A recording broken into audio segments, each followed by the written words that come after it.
La paz del Señor sea con cada uno de ustedes, hermanos. Bendito sea el nombre del Señor. Por favor, abramos la bendita y muy preciosa palabra en el libro de Segunda de Tesalonicenses, capítulo 2, verso 3. Y leemos en el nombre del Padre, de nuestro amado Señor, Salvador Jesucristo y de su Santo Espíritu. Nadie os engañe en ninguna manera, porque no vendrá sin que antes venga la apostasía, habla del Mesías, y se manifieste el hombre de pecado, el hijo de perdición, el cual se opone y se levanta contra todo lo que se llama Dios o es objeto de culto, tanto que se sienta en el templo de Dios como Dios, haciéndose pasar por Dios. Padre, te damos gracias en este precioso día, Señor.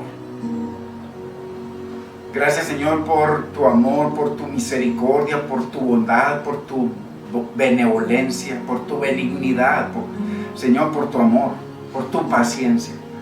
Dios mío, qué privilegio, Señor, es servirte a ti, Señor. Qué privilegio es vivir para ti, para tu gloria, Señor. Qué privilegio, Señor, es que tú nos uses para tus propósitos, Dios mío. Yo te doy gracias en este día por la vida de cada uno de mis hermanos, Señor, que están prestos y atentos a tu palabra, Dios mío. Sé tú, Espíritu Santo de Dios, revelándosela, Señor, trayéndoles entendimiento a ellos y a mí, Señor, porque yo tan solo puedo compartirla, leerla. Pero solo tú, Señor, tienes el poder y la sabiduría para hacérnosla entender. Te lo rogamos, Señor. En el nombre de Cristo Jesús te damos gracias. Gracias, Padre. Amén. Gloria a Dios, hermanos.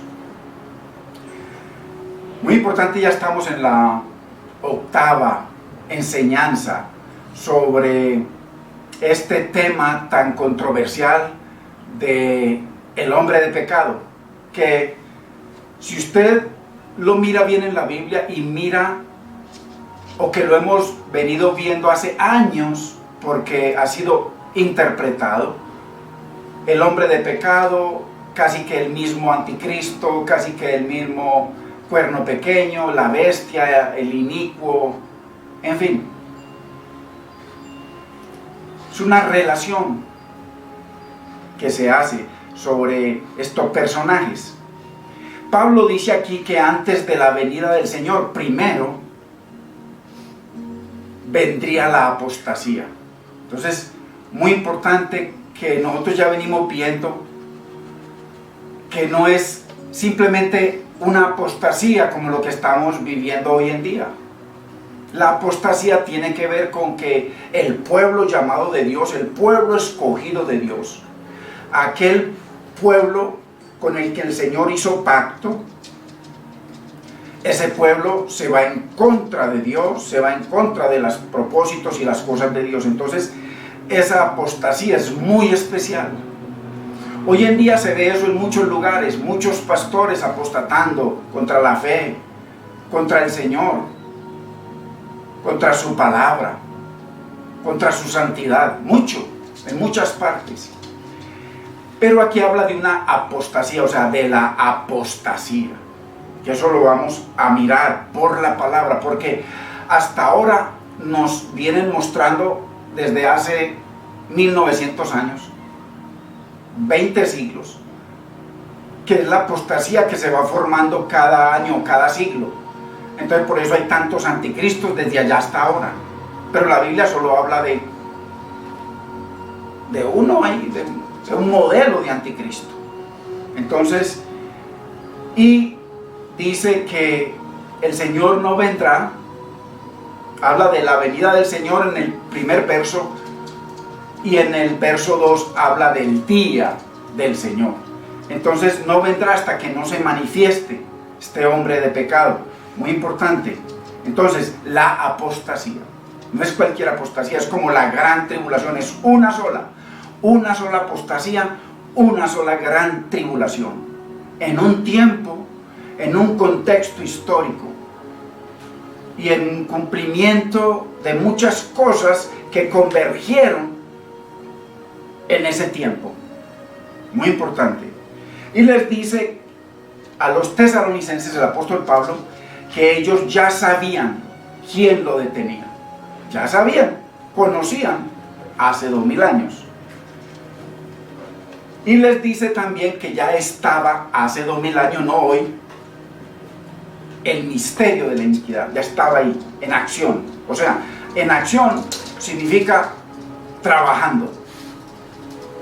Trabajando. Muy importante, en ese momento.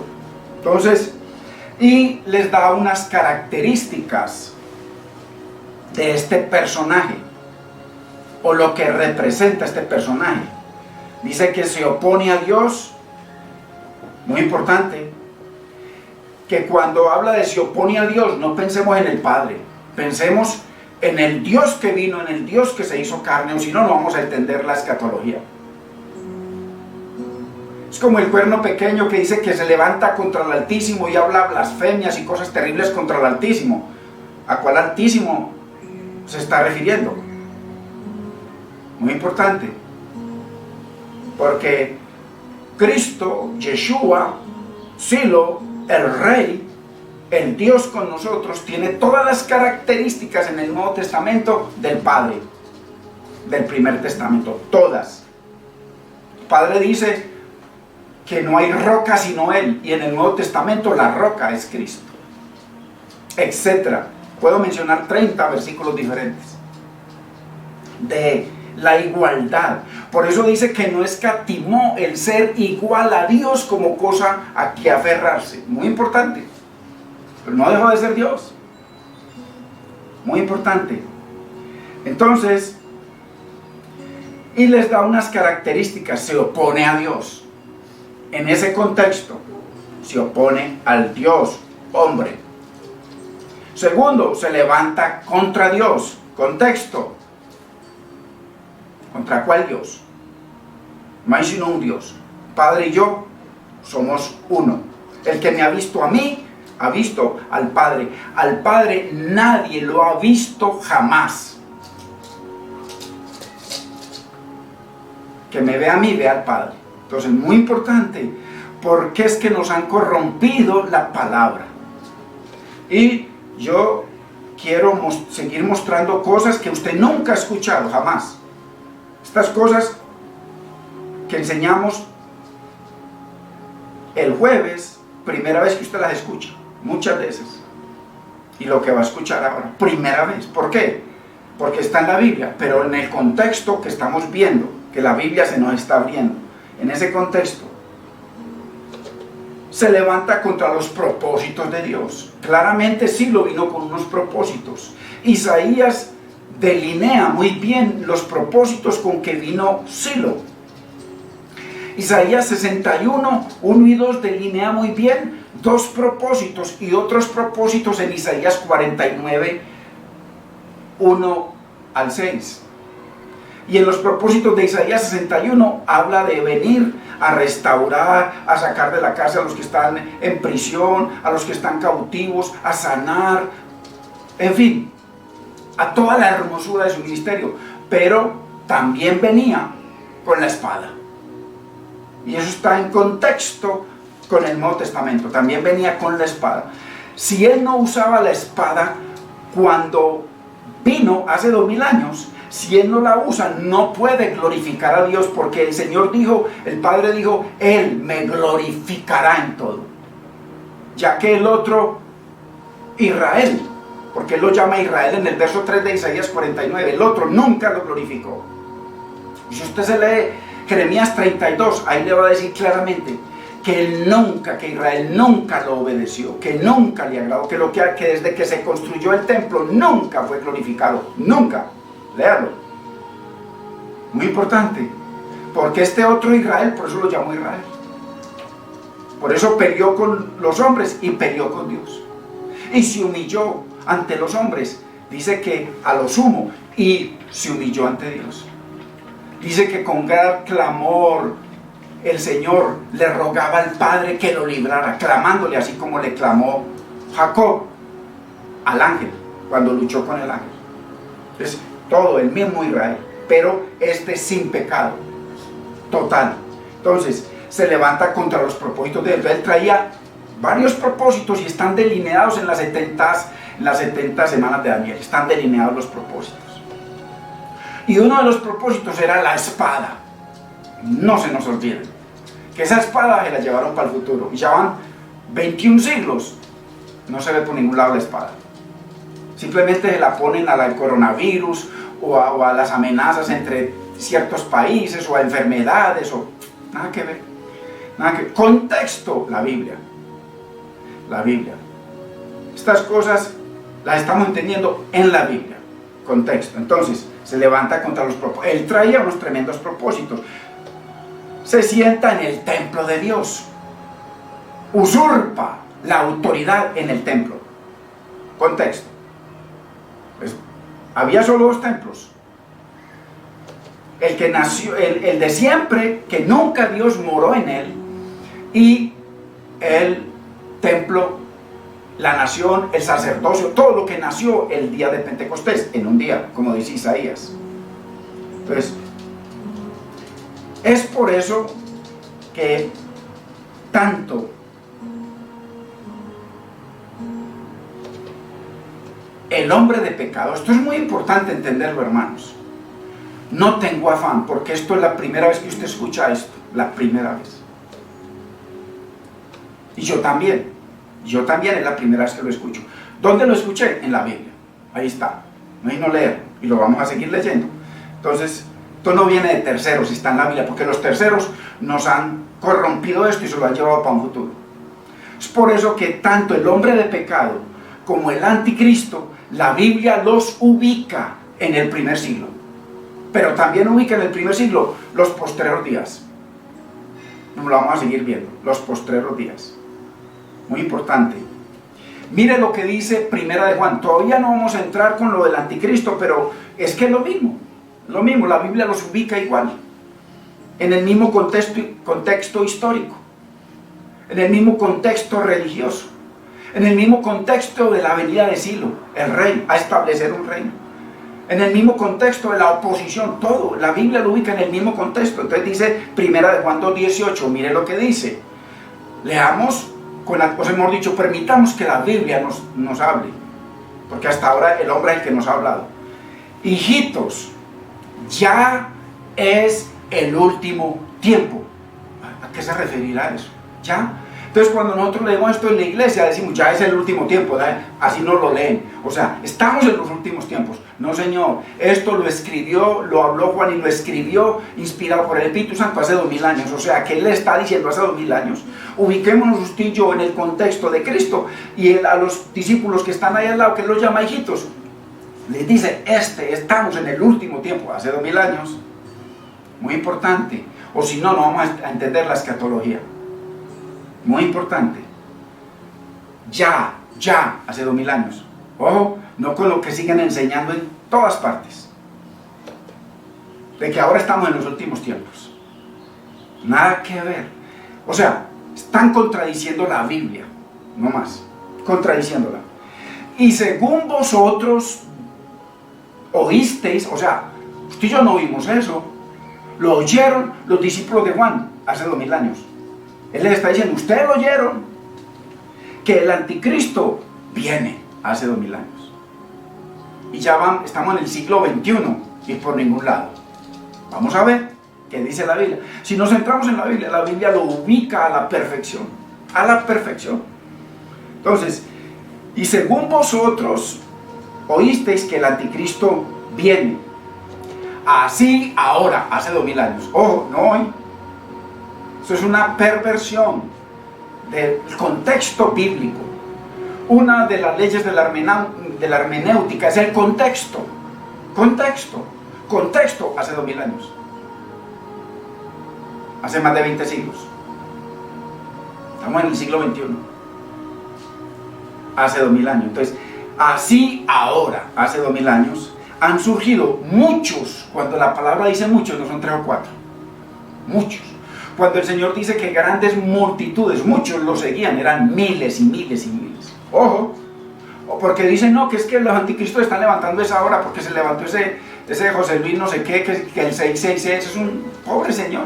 Dios tenga misericordia, haya tenido misericordia de él, ¿cierto? Y cualquier otro peludo que se levanta por ahí en cualquier parte diciendo que es el Cristo. Hay varios. No, aquí habla el apóstol, inspirado por el Espíritu Santo, dice muchos anticristos allá, ahora, hace 2000 años. Muy importante. Por eso conocemos, miren, o sea, él saca en contexto, en el contexto de su época, en el contexto de lo que ellos habían oído, en el contexto del tiempo, en el contexto de la redención del siglo I, dice, por esto sabemos que es el último tiempo. Nuevamente comienza diciendo que es los últimos tiempos, y ahora termina diciendo solamente en este versículo 2 veces que por esto estamos seguros de que es el último tiempo. Ojo, muy importante, porque hoy enseñan de que estamos en los últimos tiempos. Y ya les expliqué que los últimos tiempos no son del planeta Tierra, ni es que el mundo se va a acabar, no. Aquí está hablando en el contexto de todo lo que era necesario que convergiera, que se juntara, que se reuniera en esos días. ¿Por qué? Porque con la venida del Señor se cumplían una cantidad. No, él dijo que todas las profecías que hablaban de él se cumplían, todas, no quedó una sola por fuera. Si no, muéstrenmela. Escríbanme por favor ahora mismo y me muestra cuál le faltó por cumplirla, para que lo miremos en el contexto de la Biblia y podamos aprender usted y yo, o corregir lo que no entendemos. Pero en ese contexto de convergencia del primer siglo es que él vino y nada más, él solo cumplió cientos de profecías, él. Lo dice claramente los discípulos, lo dice él a los dos de Emaús, y lo dice él en varias partes. Y lo dice él cuando dijo, Padre, yo te he glorificado en la tierra, he acabado la obra. Y la obra, él les dice a los demás, todo, no era necesario que se cumpliera en mí todo lo que está escrito en los 5 libros de Moisés, en los Salmos y en los profetas, todos los 39 libros del Primer Testamento. Ojo. Entonces, por eso se convergía a eso, pero también él convergía a las 70 semanas de Daniel. Pero también en él se convergía lo que tenía que cumplir el profeta. Él vino y él era el profeta. ¿Cuándo se va a cumplir eso? Y ojo, los que no reciben a ese profeta serían desarraigados, destruidos. ¿Pasó? No, yo lo voy a mostrar por la Biblia. La Biblia lo que dice. Entonces, convergía de que venía un nuevo Israel. Convergía que él venía a establecer un nuevo reino. O sea, convergía de que ahí había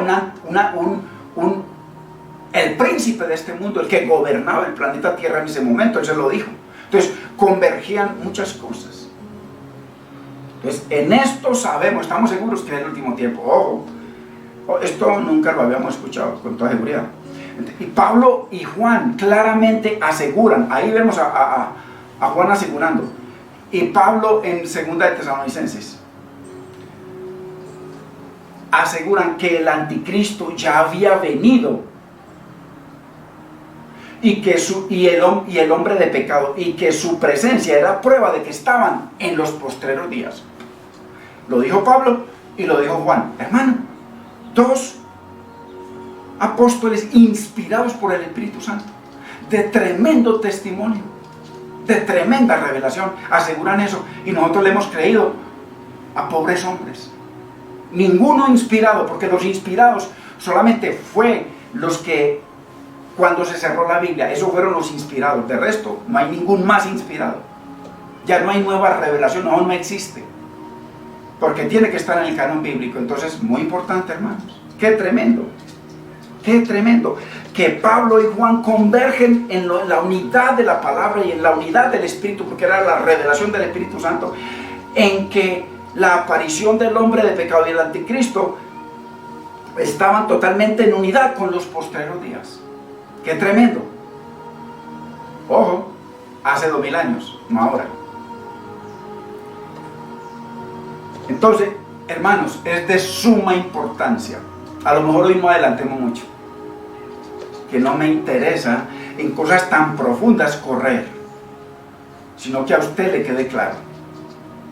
porque esto nunca lo han enseñado. Es de suma importancia entender lo siguiente, de alta importancia, para poder entender la escatología bíblica o los sucesos de los últimos tiempos. Ojo, que no son ahora. Ya vemos que la palabra dice que fue hace 2000 años. Pero como nuestra mente ya está preparada, ya está llena, tuquia de esa carreta que nos han enseñado de que estamos en los postreros días, esto difícilmente penetra. Que la gente está casada con sus ministerios, con sus pastores, con sus concilios. Nos tenemos que casar con la Biblia, hermanos. Entonces, de suma importancia entender lo siguiente, que cuando se cumplió el tiempo profético, todo dependía del reloj de Dios, no el reloj de el Israel del Medio Oriente, que lo enseñan muchos pastores y que están contradiciendo la palabra del Señor totalmente. Muéstreme una sola cosa en que eso de allá sea reloj de Dios. Mándemela, por favor, bíblica. Mándemela. No existe. No existe. Es importante entender que cuando se cumplió el tiempo profético en el reloj de Dios de la venida de Silo, Él venía. Ojo, pero no venía simplemente el siervo que se despojó, sí, pero es que la palabra es una revelación. Sí, Él venía como siervo, pero venía como rey. ¿No lo profetiza pues Isaías capítulo 9, versos 6 y 7? Porque un niño nos es nacido, hijo nos es dado y el principado sobre su hombro. Y será llamado, mire ahí todos los títulos de Dios. Y ahí en el verso 7 habla del reino, del poder, de la gloria, de la majestad que se iba a establecer cuando Él viniera. Ojo, no dentro de miles de años, en un supuesto milenio. Ahí dice milenio, pero eso lo vamos a ver por la Biblia, no hay problema. No hay problema. Porque el Señor estableció un reino en la tierra. Lo estableció y lo vamos a seguir probando. Y cuando traigamos la enseñanza del reino de Dios, usted va a ver ahí fuera de dudas. Entonces no es una teología mía, es la Biblia. Así como estamos viendo esto por la Biblia. Cosas que usted nunca había visto, ni yo tampoco. No me estoy vanagloriando de nada, no lo habíamos visto, no lo entendíamos. Que todo dependía de esos 3 ministerios con que venía Él. 3 ministerios, pero además de esos ministerios, unos propósitos que Dios le había entregado en diferentes profetas. Todos se tenían, pero parte de ese Silo, Él venía con una espada. Pero una espada para usarla en un tiempo profético, en los postreros días. Entonces, importante entender que cuando se cumplió el tiempo, el reloj de Dios, de la venida de Silo, de la venida del profeta, que traería salvación, redención, bendición, protección, todo, pero traería juicio gravísimo, destrucción. El mismo profeta, Silo lo traía el profeta. Y por supuesto el nuevo Israel. Tenemos que entender esto para poder entender la teología respecto a los últimos tiempos. Si no, no hay nada. Nada, hermano. El mismo cuento de siempre. Que llevan 2000 años diciendo a la gente que ya viene Cristo, ya viene Cristo, ya viene Cristo. Que va a implementar el milenio hace 1900 años y así cada 100 años. Y así se va a ir, que eso no existe, hermanos. El Señor, ojo hermano, por amor de Dios, el Señor habló de una gran tribulación en un contexto. Vamos a mirar, seguir viendo el contexto, en un contexto. Y Él dijo, nunca la ha habido desde la fundación del mundo. O sea, que de ahí para atrás, no estudie hermano, no habla el primer testamento para buscar eso. No lo va a encontrar en el primer testamento, porque Él lo canceló. Él dijo, desde la fundación del mundo hasta ahora no la ha habido. O sea, que todo lo que usted estudia ahí para atrás no lo va a encontrar. Está contradiciendo al Señor. Pero no solamente eso, dice, ni la habrá. O sea, que todo lo que usted va a estudiar respecto al futuro no existe. Esa gran tribulación en el futuro no existe. No existe, porque era en un contexto. era en un contexto, en el reloj de Dios. Ojo, porque lo han pervertido y han dicho que todo depende del reloj del Israel del Medio Oriente. Era en el contexto del reloj de Dios. Por eso es que cuando el Señor habló en Mateo 24, habló en presente, esta generación. Todo esto vendrá. Y ellos le dijeron, nosotros sabemos que esos juicios que está tirando es sobre nosotros. Mire, todo, pruebas ahí. Y nada, para el futuro. Y enseguida viene y habla en Apocalipsis 10, 11 veces, dice que todo esto en un contexto presente, en un contexto de postreros días, en un contexto de toda una serie de convergencias que tenían que suceder. Las 70 semanas de Daniel, la venida del profeta, la venida del nuevo Israel, la venida de Silo.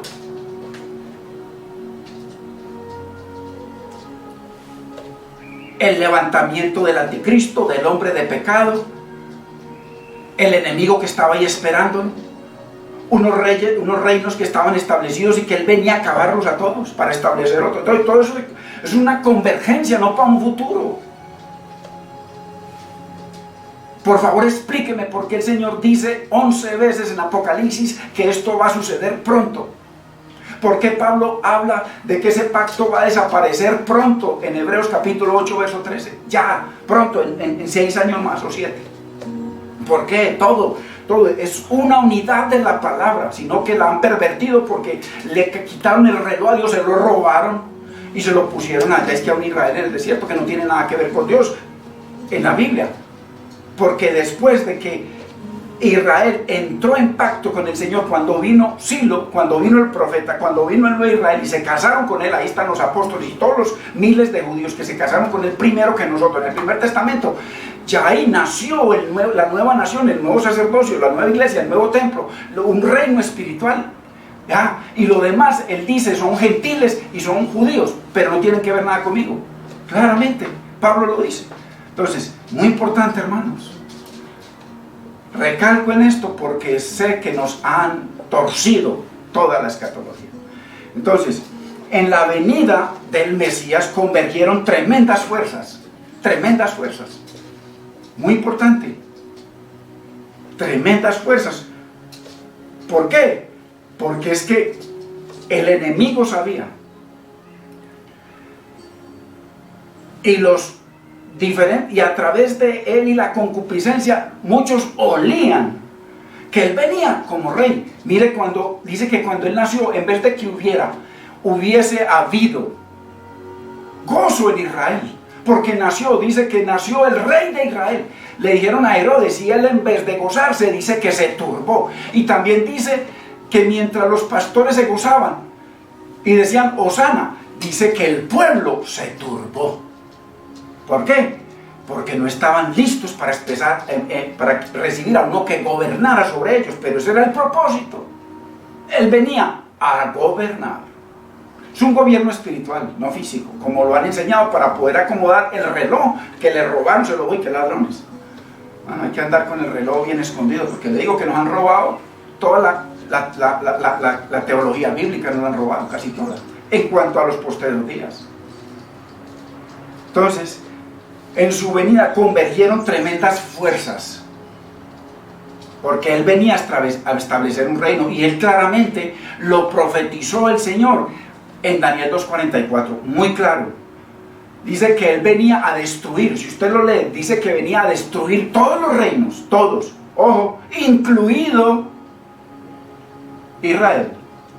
Ojo, él no lo adivinó cuando llegó. Dios es omnisciente, todo lo sabe, todo, él lo sabía. Él sabía la oposición que iba a encontrar. Entonces él venía a destruir todo. Por eso dice que todos los reinos los iba a destruir y que iba a establecer un reino que perduraría para siempre. Muy importante, métalo ahí a Israel, en ese paquete, porque así sucedió. Simplemente que el Señor permitió que entre el que él estuvo, se fue y dejó estableciendo su reino a plenitud, permitió 40 años, porque eso tiene un contexto escatológico, un contexto profético. 40 años. Y cuando se terminaron los 40 años del año 30, que ya él resucitó y se fue, ahí ya el Señor destruyó todo, no dejó nada, para que nunca más se volvieran a levantar ningún otro reino. Por eso dice en el mismo Daniel 2:44 que nunca más le dejaría el reino a otro pueblo, porque él se los había dejado a ellos.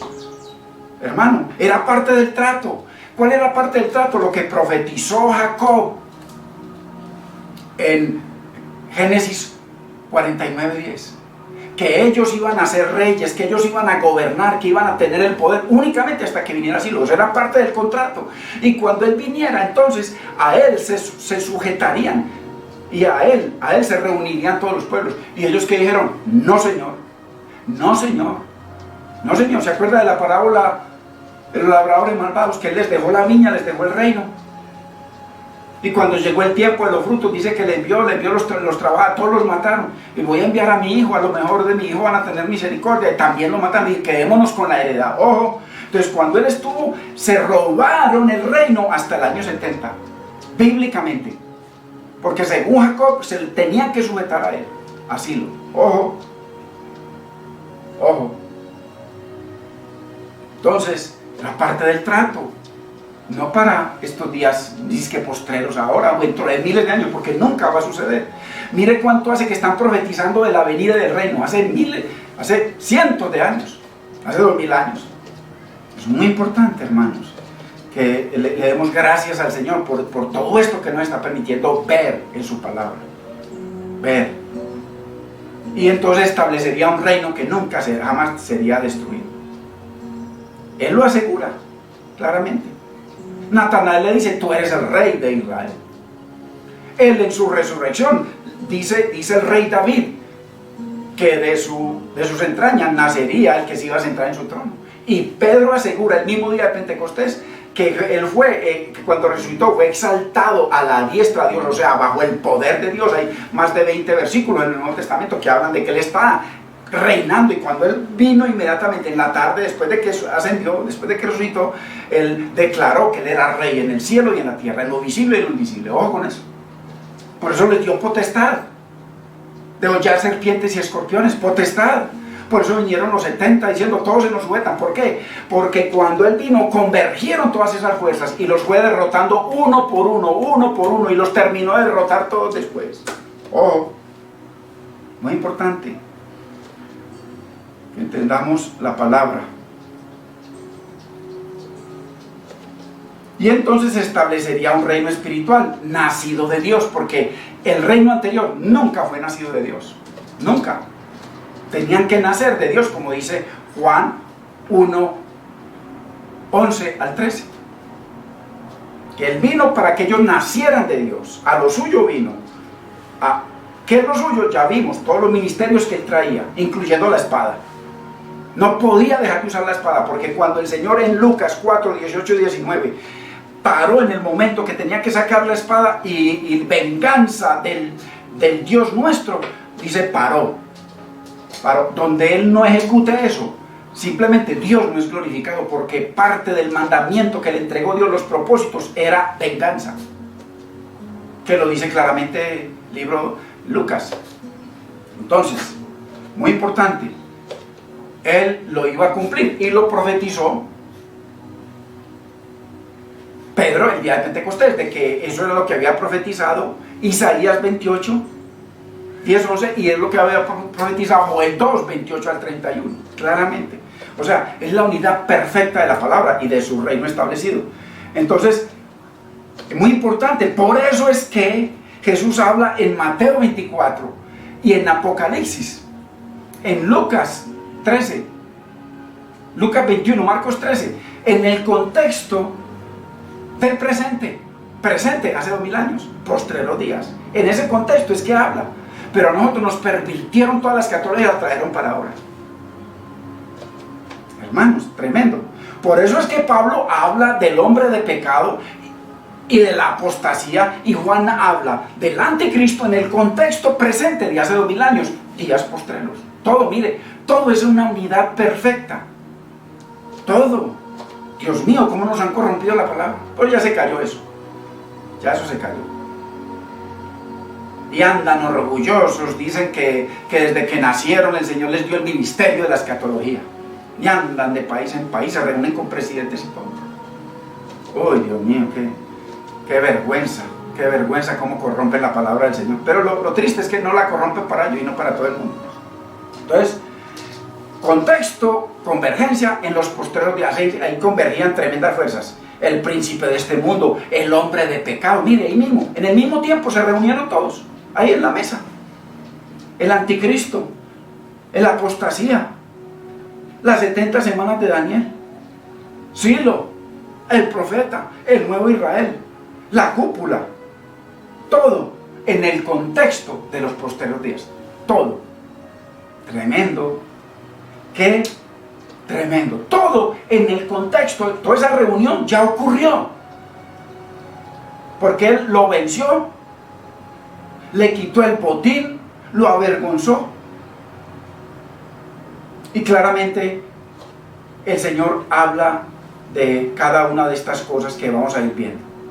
Así que en el siglo I convergieron todas estas fuerzas: el anticristo, antirrey, antirreino, antipropósitos de Dios, todo eso tremendo convergió en la venida de Silo. Entonces, pero lo más triste es que hemos armado todo tipo de teorías e interpretaciones que contradicen, hermano, contradicen abiertamente lo que aseguró Pablo, lo que aseguró Pedro, lo que aseguró Jesucristo que sucedería en un tiempo cuando él estaba presente. Él le dijo al sumo sacerdote y a la cúpula, cuando le preguntaron que si él era el Hijo, y él les aseguró: yo soy, yo soy. Nicodemo le había dicho por allá en Juan 3, le había dicho: sabemos, y Nicodemo era del Sanedrín, sabemos que vienes de Dios, porque lo que tú haces nadie los puede hacer si Dios no está con él. O sea, toda la cúpula sabía y violaron sus conciencias en todo lo que hicieron. Muy importante. Contexto, primer siglo. Contexto, una apostasía cual nunca la ha habido ni la habrá jamás. Contexto, una gran tribulación cual nunca la ha habido ni la habrá jamás. 70 semanas Daniel. Contexto, el Mesías.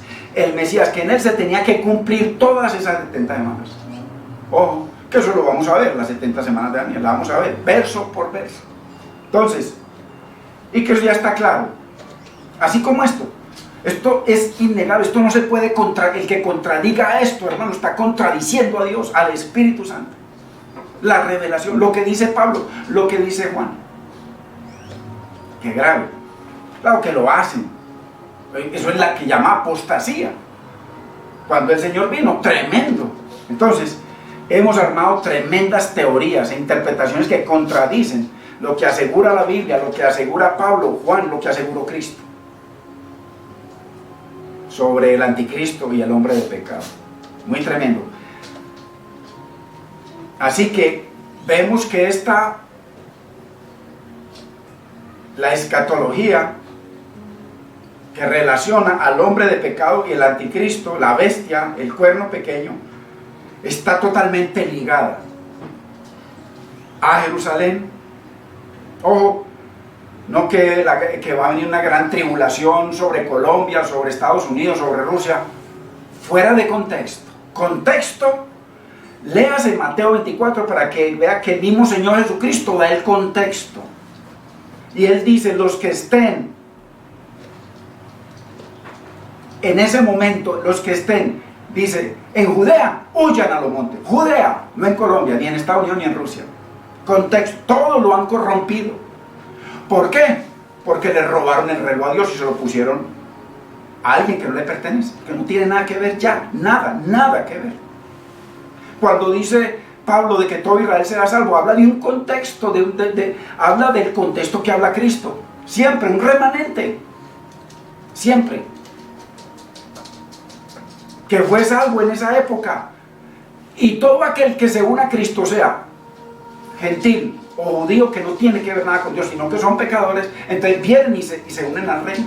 Eso es todo. O si no, muéstreme por la palabra, envíeme cualquier versículo para que lo analicemos. Nada que ver.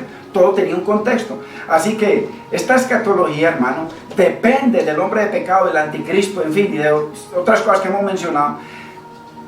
Están ligadas a Jerusalén, al templo, a la abominación desoladora que habló el profeta Daniel, que habla Mateo 24. Una abominación que Lucas dice que se dio, lo dice claramente, claramente. Usted lo lee en Lucas 21, ahí le dice claramente cuál fue. Pero ojo, entendamos esto, que es que en Jeremías 32, el Señor habla claramente que ellos, Israel y Judá, produjeron abominación en el templo de Dios. Léaselo, por favor. Allá vamos. Ellos. ¿Por qué? Es que es muy sencillo. Mire, cuando en un matrimonio, el tipo se endurece contra la mujer, ya empieza a poner los ojos en la calle, ya la empieza a maltratar como si fuera una chancleta fea. La maltrata, la deja y ocurre separación. ¿A quién se debe? ¿Quién es el culpable? ¿Ella que se separó? ¿O el que produjo todo eso? ¿Quién es el que produce la abominación? Simplemente lo otro es resultado. Por eso hay que entender las 70 semanas de Daniel en ese contexto.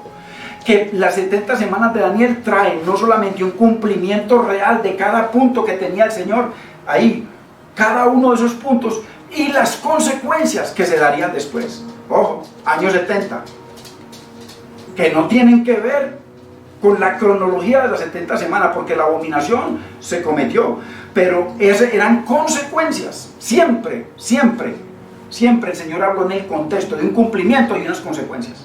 Muy importante. Así que la escatología referente a estos temas está ligada al siglo I, a Jerusalén, al templo, a la abominación, a la desolación, destrucción, a los postreros días. No la podemos sacar de ahí. Eso es lo que dice Juan, lo que dice Pablo, lo que dice Cristo, lo que dice la Biblia. Muy importante, hermanos. Entonces vemos que hay una relación perfecta entre los postreros días, el hombre de pecado, el anticristo, Daniel, cuando el Señor le dice, Daniel 2:44, cuando le dice que cuando el Señor venga, él iba a establecer un reino, iba a destruir a todos los reinos, y su reino iba a permanecer para siempre, y no le iba a dejar el reino nunca más a ninguna otra nación. Ok, muy importante, en ese contexto. Y en el contexto del triple ministerio del Señor, todo eso converge ahí, todo, en los postreros días. Muy importante. Bendito es el nombre del Señor. Vamos a dejarlo aquí, porque quiero traer un análisis o una meditación sobre la cena del Señor, porque hay hermanos pastores que creen una cosa y hay otros hermanos pastores que creen otra cosa. Entonces, muy importante que meditemos respecto a esto, ¿cierto? Porque muy bueno que usted y yo tengamos la percepción bíblica, porque tanto lo que dicen los unos hermanos como los otros tienen mucha razón. Entonces vamos a mirarlo, porque hay hermanos que creen que la cena, o sea, primero que todo, en esta reflexión vamos a ver que la cena no es una cena común, es la cena santa del Señor. Y la Biblia nos advierte de no tomarla a la ligera. La Biblia también nos advierte, la cena tiene una naturaleza colectiva, el pueblo de Dios en reunión. Es una celebración que es propia de la iglesia, en unidad, reunida. Muy importante. Reunida, así como cuando nos reuníamos en la iglesia. Ese es el contexto. Y ningún esfuerzo de esto que es virtual, que es por internet, jamás podrá reemplazar, jamás. Como dice el Señor, cuán bueno y delicioso es los hermanos reunidos juntos en armonía. Ahí envía el Señor bendición. Nunca se puede reemplazar. Muy importante esta reflexión. Pero bajo la Biblia nos va a mostrar que hubo muchos desafíos. Y los desafíos fueron temporales. Y Dios nos muestra su reacción ante esos desafíos temporales. Entonces no lo podemos dejar a un lado, porque tenemos que estar en el contexto bíblico. Y usted sabe que esta es una escuela bíblica, que lo que estudiamos es contextual bíblico. Entonces, bajo este desafío temporal, porque este es un desafío, esta pandemia temporal, seguimos creyendo en que usted y yo somos sacerdotes de Dios. Que todos los creyentes somos sacerdotes de Dios, que somos la iglesia de Dios, que somos el reino de Dios, que somos las piedras vivas con las que Él edifica su iglesia. Y no importa si usted está en el África, no deja de ser sacerdote, ni deja de ser piedra viva, ni deja de ser hijo de Dios, ni deja de estar unido conmigo y con los demás hermanos en el planeta Tierra, unidos en el Espíritu y unidos bajo la palabra, o los nacidos de Dios. Eso no lo dice la Biblia. Entonces, la cena fue instituida para creyentes, los creyentes nacidos de nuevo, y para que la celebremos continuamente, constantemente, para recordar el triunfo de la obra redentora de Cristo, de todo lo que estamos estudiando, que sería atribuido a otros y a una nación en el Medio Oriente, el poder y todo lo demás. No, Él vino y acabó con todo. Con todo, usted no encuentra nada. Cuando en el año 70 Él acabó con todo, con genealogía, con templo, con todo lo que era físico, sacrificio, físico, celebración, todo lo acabó, todo, y se plantó Él. Muy importante. La cena fue instituida para nosotros, los creyentes, hermanos. En 1 Corintios, cuando habla de la cena del Señor, 1 Corintios 23 en adelante, claramente habla de una comunión presencial. Unidos ahí, presencial. Más sin embargo, en 1 Corintios 5:3, anótelo. Aunque Pablo estaba ausente, estaban en un juicio la iglesia estaba haciendo un juicio sobre un pecado. Él dice: yo estoy unido con vosotros en espíritu y yo ya he juzgado. O sea, mire, él desde afuera, quién sabe, estaba en otro país, ya he juzgado, como si estuviera presente con ellos. Muy importante el contexto bíblico, que a veces nos perturbamos. Pablo se consideraba espiritualmente presente con los corintios mientras practicaba la disciplina en la iglesia. Léalo bien, por favor. Perfecto. Además, en Colosenses 2:5 muestra el carácter de pastor de Pablo para con una iglesia que no se podía reunir, le estaba ausente. Dice: porque aunque estoy, Colosenses 2:5, aunque estoy ausente en el cuerpo, sin embargo estoy con vosotros en espíritu, feliz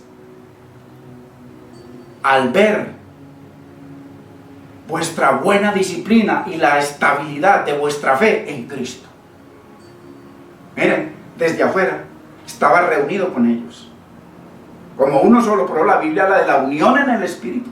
¿Por qué? Porque la mayoría de la gran totalidad de matrimonios en la iglesia del Señor están unidos en la carne, y van a la iglesia unidos en la carne y hasta de la mano, pero espiritualmente están divorciados, separados, a los ojos de Dios. Ojo, y eso sí lo resaltan. Uy, el matrimonio, nada que ver, la gran mayoría, y usted lo sabe. Entonces, ojo, es Biblia, puro cuento, mucho cuento. Es lindo saber que como la iglesia, hermano, usted y yo estamos, es una hermosura, es una maravilla, reunidos, aunque sea a través de estas ondas, para adorar y recibir el alimento, la palabra del Señor. en esta temporada de incertidumbre terrible. Es hermoso, ¿cómo que no? Al celebrar la cena del Señor enfatizamos la comunión de los redimidos, confiando en que la presencia del Señor no está limitada a un edificio. Ojo, Él no mora. Por ejemplo, supongamos que esta sea la iglesia donde estamos todos reunidos. Dios no mora aquí en este lugar. Cuando usted entró, el Señor vino con usted. Él no mora, Él lo dice claramente múltiples veces. Él no mora en nada hecho por manos de hombres. Ojo, porque si usted es hijo de Dios, Él dice en Juan 1:13 que usted ya no es nacido de sangre, ni de voluntad de carne, ni de voluntad de varón, sino de Dios. Ojo. Entonces, confiamos en que nosotros como iglesia del Señor, que estamos reunidos por el Espíritu, y como más por la palabra, y como más por las promesas, reunidos, no importa dónde estemos, reunidos. La presencia de Dios no está vinculada a ningún edificio, nunca. Acuérdese que por eso fue que Él destruyó todos los edificios, echó a mano todos, no quedó ni uno. De los 6, los destruyó todos, no quedó ni uno. Muy importante en esto, Jesús dejó un precedente bíblico, citando ejemplos en la ley y en la misma vida de David ante circunstancias como estas, adversas, terribles. El Señor dejó unos precedentes en la Biblia, muy importante. Él nos llama que a tiempo y fuera de tiempo, proclamemos la verdad de Dios y las virtudes de aquel que nos llamó de las tinieblas a su preciosa luz admirable. Muy importante, hermanos. Y el Señor les dice en Mateo 12, el Señor les dice, cuando vinieron a acusarlo de que Él en el Sabbat, que era lo más sagrado que había, el Sabbat, mire que separaba a la nación entera, el Sabbat, no más en ese día. Y en Shabbat el Señor estaba sanando gente, violándola, lo acusan de eso. Lo acusan de eso. Y todo el tiempo lo acusaban en el Shabbat. Y el Señor termina diciéndole, yo soy el Señor del sábado. Y les dice, ¿no habéis leído lo que hizo David? Ojo, lo más sagrado del planeta Tierra siempre fue el templo. Por eso que nosotros, como templo del Espíritu Santo, el Señor nos dice cosas tremendas. En 1 Corintios 3, 16 al 19, cosas tremendas. ¿No sabéis que sois templo de Dios y que el Espíritu de Dios mora en vosotros? Si alguno destruyese el templo de Dios, Dios lo destruirá. Ojo, lo más sagrado. Y sin embargo dice que David, cuando tuvo hambre, entró al lugar santo.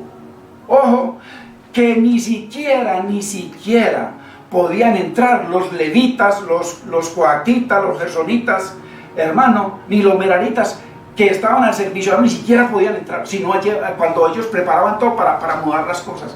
Y viene David, que no era sacerdote, y viene y entra y come de los panes de la presencia, panes de la presencia. Estuvieron 8 días, porque el 8 es el número de las nuevas cosas, lo que dice el Señor en Apocalipsis 21. Es aquí, Padre, yo hago nuevas todas las cosas. Todo lo que Él vino a hacer fue nuevo y destruyó todo lo viejo. Por eso es que nos tiene que dar, por eso es que también esto tiene que ser destruido. Pablo lloraba y gritaba diciendo al Señor que le diera un cuerpo inmortal y una naturaleza incorruptible. Todo lo destruyó el Señor. Todo tiene que ser destruido, todo lo material. Entonces entró y comió de los panes de la proposición. El mismo Jesucristo les da el ejemplo a ellos, hablando del primer testamento, de cómo en circunstancias tenían hambre, no había que comer, eran siervos de Dios, en algo tan sagrado como el lugar santo, Dios mío, lo más sagrado del planeta Tierra. Muy importante. ¿No habéis leído lo que hizo David cuando él y sus compañeros tuvieron hambre? ¿Cómo entró en la casa de Dios y comieron los panes consagrados? Que no les era lícito comer ni a él ni a los que estaban con él, sino solo a los sacerdotes. Señor da mandamiento de que los sacerdotes para comer el pan no podían salir, y si salía tenía que morir. Si salía del lugar santo a comerse el pan tenía que morir. Y este no solamente no fue que le llevaron el pan, sino que entró Dios mío. Y el Señor mismo lo está aquí, está exaltando esa cosa de Él. Por encima, en medio de las circunstancias. Aquí vamos a celebrar las cenas por las circunstancias. Y es celebrar el triunfo de Cristo, hermano, por favor, entendamos. Muy importante. ¿O no habéis leído en la ley que en los días de reposo los sacerdotes en el templo profanan el día de reposo y están sin culpa? Entonces, muy importante, hermanos, que el Señor mismo resalta estas cosas hablando de circunstancias. Nosotros no estamos aquí reemplazando la reunión es un mandato de Dios, pero en medio de las circunstancias el Señor da señas y señales tremendas, y Él mismo es el que las defiende, las defendió ante toda la cúpula de Israel, defendiendo a David. Tremendo. Entonces, muy importante, hermanos, que nosotros podamos celebrar en medio de estas circunstancias adversas la gloria de Cristo, porque Él fue glorificado en la cruz. El Padre fue glorificado en la cruz. Dice que cuando estaban en la cena y Él le dijo a Judas: ve y haz más pronto lo que tengas que hacer. Y el verso siguiente dice: ahora el Hijo de Dios es glorificado y el Padre es glorificado en Él. Celebrar la gloria de Cristo, celebrar la gloria de su triunfo, la gloria de su humillación. Qué importante, en el Espíritu. Entonces hay ejemplos en la palabra. Pero, sin embargo, hay hermanos que creen lo contrario. Bueno, les respetamos eso.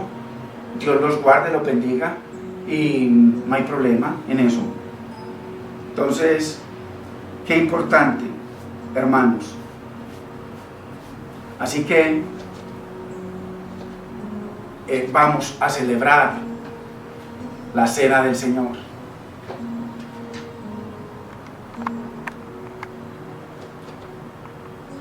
Bendito sea el nombre del Señor. Señor, nos disponemos, Señor, a celebrar tu triunfo, Señor. No solo tu humillación, sino tu triunfo, tu gloria. Somos parte de esa gloria tuya, Señor. Por eso tú esperas ser glorificado y el Padre ser glorificado en nuestras vidas. Por eso tú hablas de que la unión de nosotros no es tanto corporal, porque la mayoría de cristianos corporalmente se reúnen, pero por fuera son enemigos, Señor. La mayoría de los matrimonios son casi enemigos, pero en la iglesia están unidos simplemente de la mano, Señor. Pero tú lo ves todo. Aquí hay una unión real, en el Espíritu, en tu palabra, en tu presencia, porque tú estás en medio de tu iglesia, Señor. Bendito sea tu nombre, Dios mío. Señor, glorifícate, Señor, en este momento tan especial, Señor, para ti y para tu iglesia, Dios mío. Bendito sea tu nombre. Dice la palabra: de manera que cualquiera que comiere este pan o bebiera esta copa del Señor indignamente, será culpado del cuerpo y de la sangre del Señor. Habla de no ser nacido de Dios, o de ser contrario a la voluntad de Dios. Por tanto, pruébese cada uno a sí mismo y coma así del pan y beba de la copa. Porque el que come y bebe indignamente, sin discernir el cuerpo del Señor, juicio come y bebe para sí. Por lo cual hay muchos enfermos y debilitados entre vosotros, y muchos duermen. Si pues nos examinamos a nosotros mismos, no seríamos juzgados. Mas siendo juzgados, somos castigados por el Señor, para que no seamos condenados con el mundo. Bendito es el Señor. Qué bendición. Y dice la palabra: porque yo recibí del Señor lo que también os he enseñado, que el Señor Jesús, la noche que fue entregado, tomó pan y habiendo dado gracias, lo partió y dijo: tomad, comed, esto es mi cuerpo que por vosotros es partido. Haced esto en memoria de mi hermano. Démosle gracias al Señor. Padre, te damos gracias, Señor, por este privilegio. Hay tantos hermanos, Señor, tantas iglesias en el mundo que ni siquiera por estos medios se pueden reunir porque no tienen ni siquiera internet, muchos no tienen ni siquiera un techo, Señor.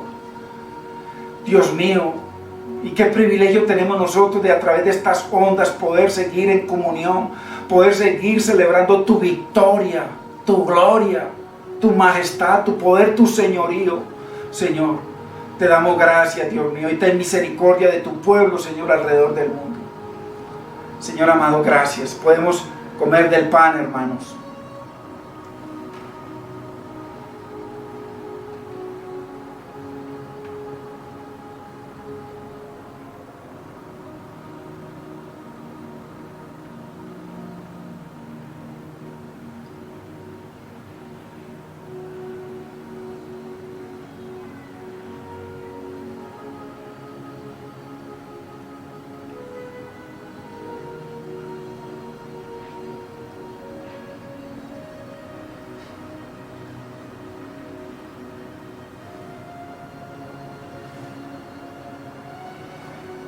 Asimismo, tomó también la copa después de haber cenado, diciendo: esta copa es el nuevo pacto en mi sangre.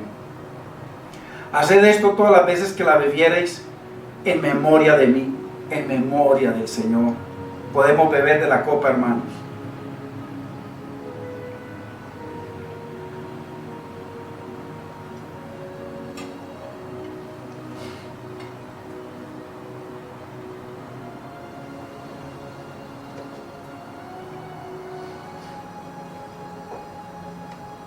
Así pues, todas las veces que comieres este pan y bebieres esta copa, la muerte del Señor anunciáis hasta que Él venga.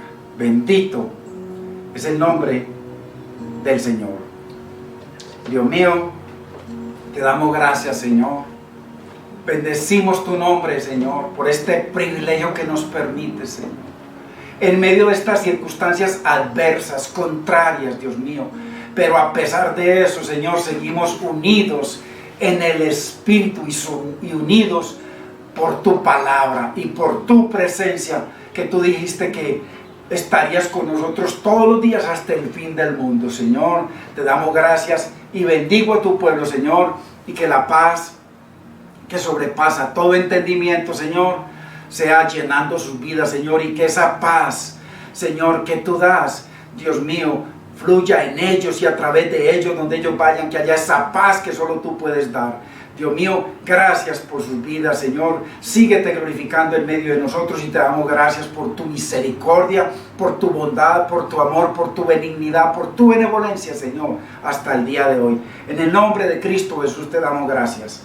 Bendito es el nombre del Señor. Hermanos, qué bendición, gloria al Señor, que a pesar de todo seguimos unidos en el Espíritu y unidos por la palabra y unidos por su presencia, porque la presencia del Señor no está limitada nunca, no existe a ningún edificio. Bendito es el nombre del Señor. Hermanos, si el Señor lo permite, continuamos el próximo martes y el jueves y el domingo, cuando por algunas circunstancias no podamos, que no me den, entonces les estaremos avisando que no hay reunión, pero hasta ahora, gloria a Dios, seguimos normal. Así que la paz del Señor sea con cada uno de ustedes. Bendito sea el nombre del Señor.